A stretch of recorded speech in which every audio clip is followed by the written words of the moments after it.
Good afternoon or good evening, depending on where you're watching from. Welcome to this edition of the Scott Ritter Show. Um, the last couple weeks, I think headlines have been dominated by uh, reports regarding intelligence leaks, documents that have been put on the internet, displayed on Twitter, Telegram, 4chan, other channels that purport to show some of the most sensitive secrets of the United States when it comes to issues like Ukraine, uh, U.S.-Chinese relations, etc. There has been an individual who has been apprehended by the FBI, brought into custody, accused of being the perpetrator of these leaks. But there's just a lot of questions out there about how did this individual gain access to these documents? Are these documents, in fact, for real? Is the information in the documents doctored? Is this a larger disinformation campaign? Questions that get into issues like national security, intelligence, and such. So there could be a better guest than the one we're going to have today.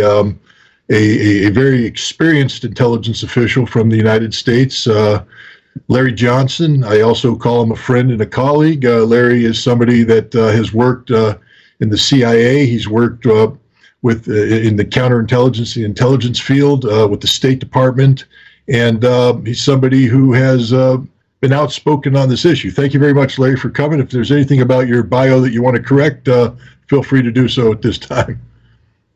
I just want to express a disclaimer up front. Scott took me to play golf at the Army-Navy Club and didn't beat me too badly. So I recruited harbor him at no that point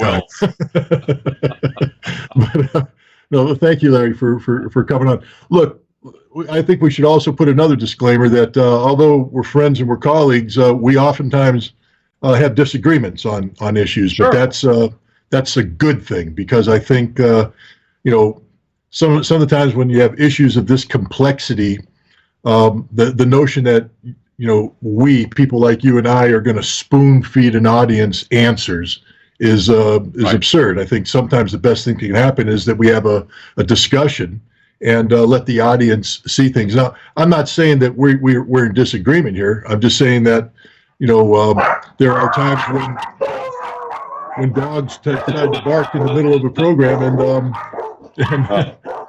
the mailman just decided to come through my door, but I'm going to ignore him for a moment. I'll tell you what I'm going to do, Larry, is I'm going to turn it over to you while I mute the microphone, and maybe you can give your perception of what's going on with the leaker, and are these documents genuine, and and things like that. Sure. So just to put this in context so that your listeners understand why I deign to opine on this, I spent 4 years with the Central Intelligence Agency as an analyst, but also worked part-time in the Directorate of Operations. I also happened to work in the Operations Center, where one of the documents that was leaked was prepared. Up until about an hour and a half ago, I was convinced that there was no way this kid could have had access to that CIA Operations Center report. I have now had a friend who's still involved in the community, without specifying which agency, has reached out to me and says, man, he said, I agree with you. There's something not right about all of this. This stinks. It doesn't make sense. But he said, the CIA has deployed so many operations officers out in these military commands that they have made JWICs available to them. And JWICs is the top secret side of the computer world within the intelligence community. So that document was actually available on the server at the Air National Guard unit up in Massachusetts. But it begs the question, why in the world would someone who's described as a technician be reading that kind of document or even know where to look for it? That's number one. But over the course of 23 years after I left the State Department's Office of Counterterrorism in 93, I provided consulting services. I was a State Department subject matter expert for a team that supported JSOC, SOCOM, Special Operations. We scripted terrorism exercises. I was involved with the scripting of over 253 both exercises and executions, scripting and executing those. So I had extensive experience sitting inside skiffs all around the world. I was at Fort Bragg. I was at Southcom down in Miami. I was at Northcom out in Colorado. Stuttgart. I was at both AFRICOM and UCOM.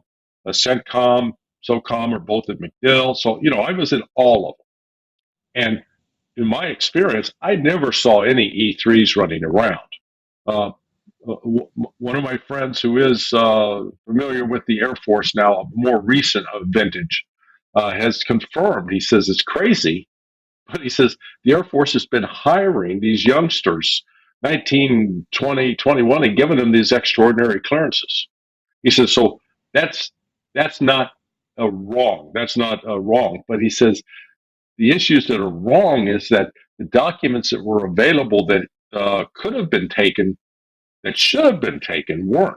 I find that fascinating, as well as pointing out that all of this, the story originated with Bellingcat.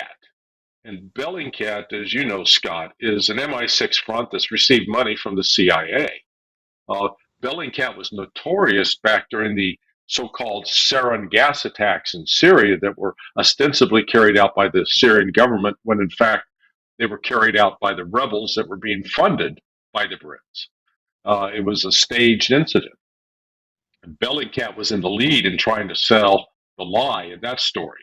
So their mere presence in this story, coupled with the fact that one of their former colleagues is now a reporter for the New York Times, just puts red flags up all over. So it is the other issue that I still haven't resolved is this kid is part of the National Guard. They're not a fully activated unit, is my understanding, which means they do drills 1 weekend a month. Well, which weekend is it?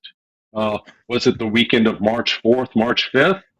That means because these documents were posted on March 4th, that means that kid had to get in there, come to drill, and he's not working unsupervised. I mean, you've been involved with this long enough that you don't let some E3 just come in and say, "Oh, I'm going to determine what I'm going to do for the day."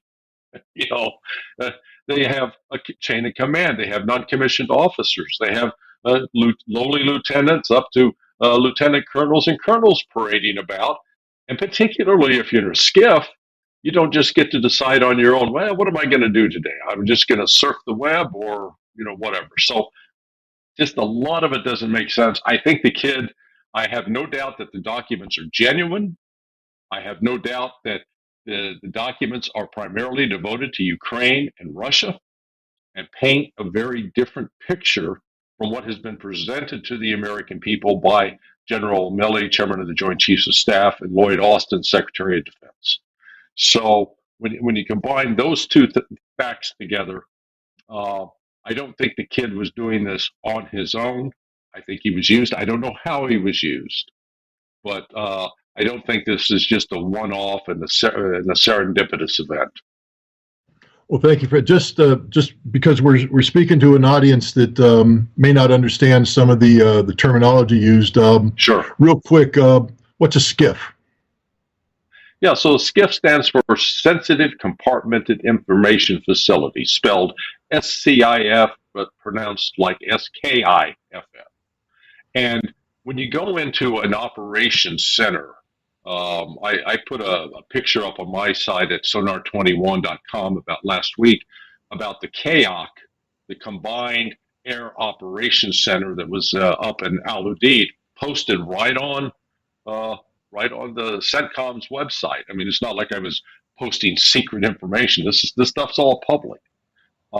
So in these operations center, it brings people together from different organizations within a particular military branch, such as the Air Force, as well as potentially if it's joint, which means you've got people from the Army, the Navy, the Air Force, the Marine Corps, and from other government agencies such as State Department or CIA or National Security Administration. But the SCIF is set apart from that area, and the SCIF is designed to provide access for top secret information, top secret only. And you don't You have to get into the room. Only American citizens are allowed in that room. Only people with top secret clearances. Uh, the likelihood that you could easily just print off papers and walk them out, not easily done. There are printers there, but they do have lots of information that they identify what people are doing, why they're doing it. And so you can, if you were just doing random searches, the way that the tickets, the access to that computer exists, it's going to send off red flags. Someone's going to say, well, why are you doing this? What are you looking for? Do you have a need to know? Now, I'm going to bounce something off you and just get your opinion. I used to be involved in marine. Well, look, I look at your beard, Larry, and I see you got some gray in there. So you're of a certain age. Okay. And I would imagine that your resume dates back to the times that I was actively involved. And to give you an example, I think there was a time when, I know when I came in the 1980s, that top secret code word clearances were very rare.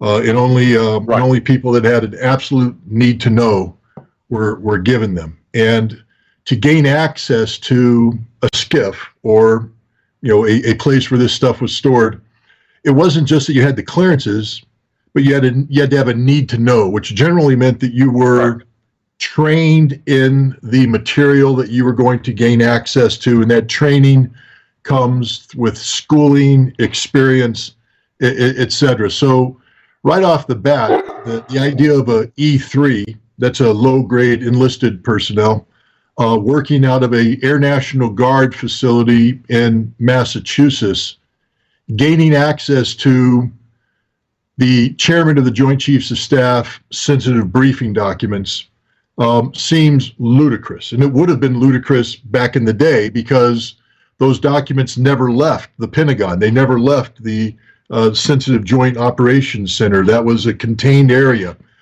But now we, as you mentioned today, we talk about connectivity. And I experienced this in the Marine Corps. We had a photo interpretation unit, a reserve unit, and you asked the question, which weekend does this reservist drill? But in the post-Cold War era, we started farming out because we consolidated the intelligence community. We got rid of the real experts. We retired all of the real experts, and then we stood up these reserve units so that they were drilling constantly. And we would rotate in different crews, and they would receive tasking from national resources. So even though this reserve unit was in Aurora, Colorado, it would receive tasking from NPIC in Washington, D.C., and so the tasking would come in over the computer. These guys from Colorado would be looking at things of a national level, annotating them, printing them out, doing workups on it, putting them back together, then sending it back. And I would postulate that could be what was going on here in Massachusetts, that this Air Force Reserve Intelligence Unit was being tasked as part of the Reserve National Tasking to help the J2 of the Joint Chiefs put together briefing documents, et cetera. This kid would have been able to gain access to this information in that matter. Is this crazy, or is this something that would make sense from your point? No. I think it makes a lot of sense. And in fact, focus on the identity of this unit, the 16th Air Force, and then I think he was the 102nd Intelligence Organization within that Air Force unit. What do they focus on? Information warfare, cyber warfare. Well, again, I don't think that's just a coincidence, because